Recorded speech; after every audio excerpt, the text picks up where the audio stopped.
There are 8 types of Instagram ads. Did you know that? You have actually 8 possible placements inside of Instagram. And Instagram is quickly growing to be one of the most important social networking platforms out there. I think it might actually be the most popular one today.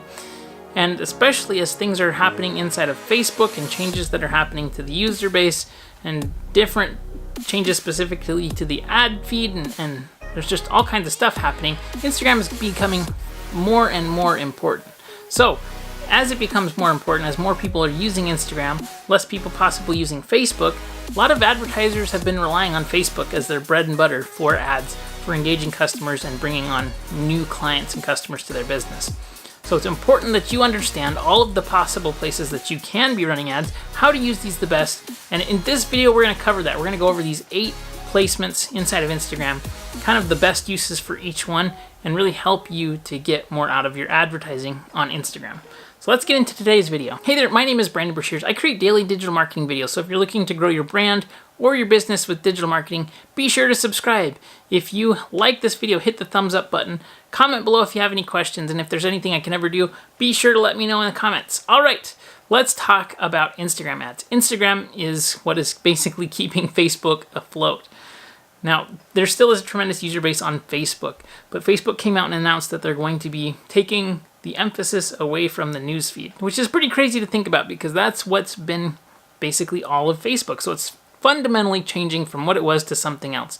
They're building focus around groups and messaging and privacy, right? And that's, going to make a very different ecosystem for ads and advertisers and pages and content. It's hard to figure out how that's all going to work out. And that being said, I think that a lot of people, especially my clients, they're like, we need to diversify our traffic sources. It makes total sense.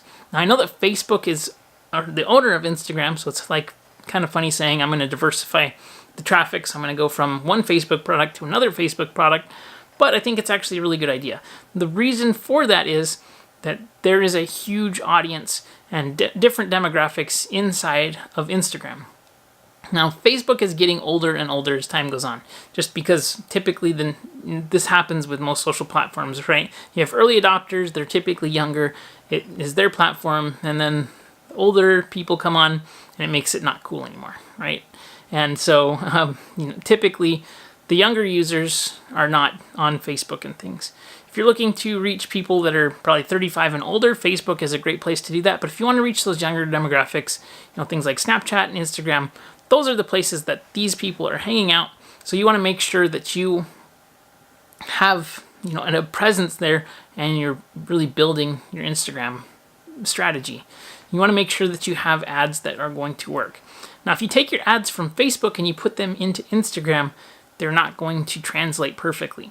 I think that you should have native ads for each platform. What that means is they need to fit and look like they belong there in the platform. That way people that are using the platform don't just gloss over it.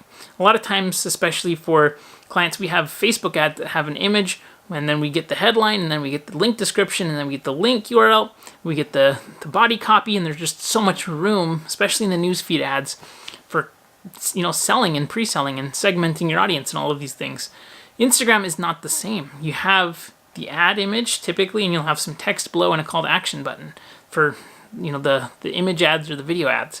So you're missing a lot of the text and things. So you need to have different kinds of ads that are going to convey value, attract the customers and the clients differently.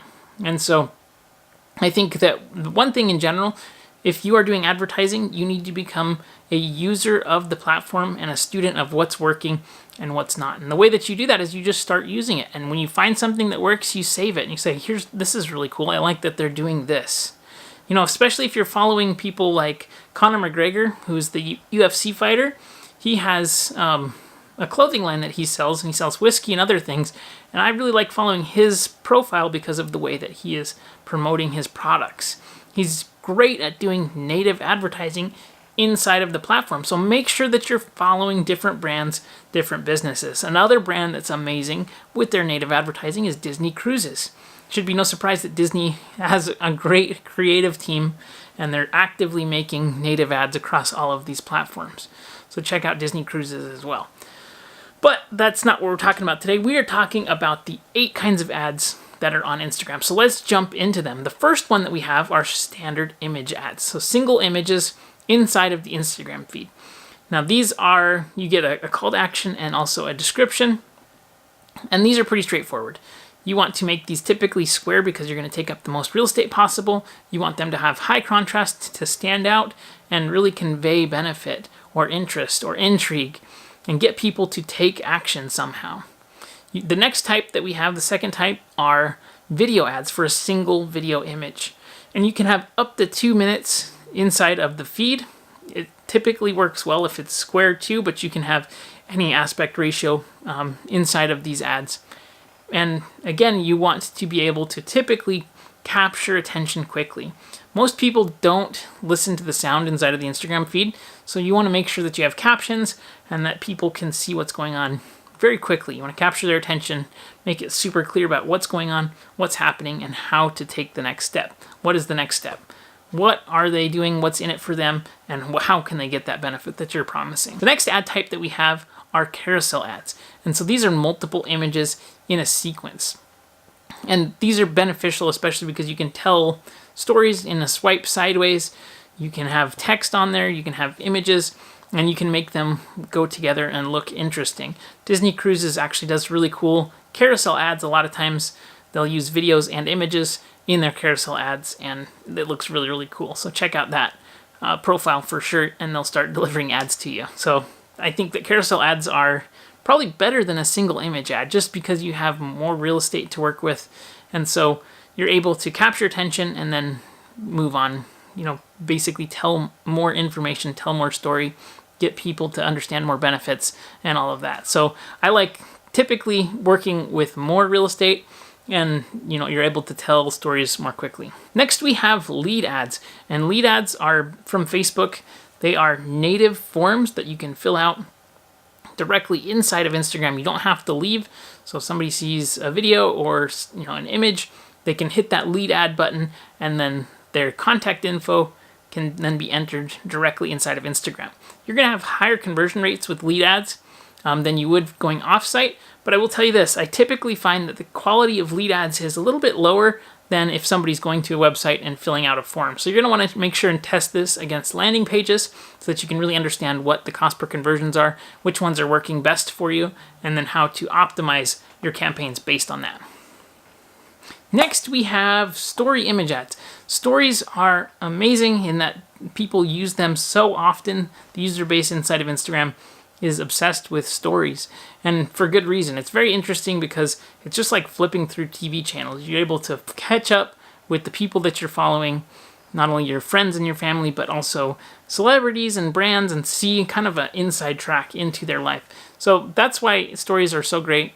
They're super interactive too. So you can there's two types of story ads. We have story image ads and storage video ads. And I'm sorry, not storage, story video ads. And so you can have up to 15 seconds for the video, or you can have a still image. The call to action is swipe up. So if you want somebody to go to a website or take action, it's always swipe up. So you need to think about that natively, is the call to action needs to be swipe up. It needs to say, whatever it is that you're selling benefits. And this is such a short form, people flipping through, just again, like flipping through the channels in TV. You need to capture their attention. You need to call out the benefits and the desired audience that you're trying to reach so that they can quickly make the decision, okay, that looks interesting, I'm going to check it out, and swipe up. But this is a super attention grab. You have people that are just flipping through, make sure to capture their attention, and really, you only have a quick shot to do this. Next, we have slideshow ads. And slideshow ads take a compilation of the different posts that you have and content, and they put it together to make it like a slideshow of your images into a video format. And so if you don't have the means to do video production, you can do slideshow ads. Interesting that when you have calls, if you've ever taken those calls with those Facebook business experts, they push this ad type like crazy. They're like, hey, have you tried slideshow ads? Have you tried slideshow ads? Try some slideshow ads. They're all about them, and I don't know why. I don't really care for slideshow ads very much, just because I would either rather have a picture or a video, like make something that you're going to want to actually put out and get some results on, instead of just compiling things. But that's just my opinion. Let me know, am I crazy? Have you ever run slideshow ads that worked really well? I would love to know. Be sure to comment down below. And then the 8th and final type of ads are collection ads. Now, collection ads are super cool because they're very, very interactive e-commerce ads. You're going to either have a picture or a video, and then you'll have the items typically in that collection. Conor McGregor does this really well, as I mentioned in the beginning. Check out his collection ads. You can actually see, you're able to tag products inside of pictures, and it'll show you the collection that is visible in the picture. So like, it's super cool. He'll have like a suit on, and it'll have tagged each one of the different products that you can go and buy specifically. So that's super engaging and interesting interactive e-commerce ads. And the more kind of flashy and interesting that you can make these different pictures and images, the better you're going to be able to do. Now, Instagram is such a visual platform. It is all about the aesthetic of how it looks, how people engage with it, and so you're going to want to test and see what kind of ads are working for you. I think that, to go completely off topic, if you're a super polished brand, if you created something that was, far more authentic and realistic looking, maybe that kind of just extreme contrast to what people are used to would stand out. I think with Instagram, you have to think about how can we get the attention? How can we take the attention off of all the amazing content and posts that are out there already that people are following? How can we be different? And I think that is something that is very difficult to answer, but if you can crack that code, how can we be different and stand out? You're going to be very successful. So I hope that you enjoyed this video. If you have any questions or comments, need help with anything, please don't hesitate to reach out. Comment below. Be sure to subscribe, and I'll see you on the next video. Have a great day, everybody.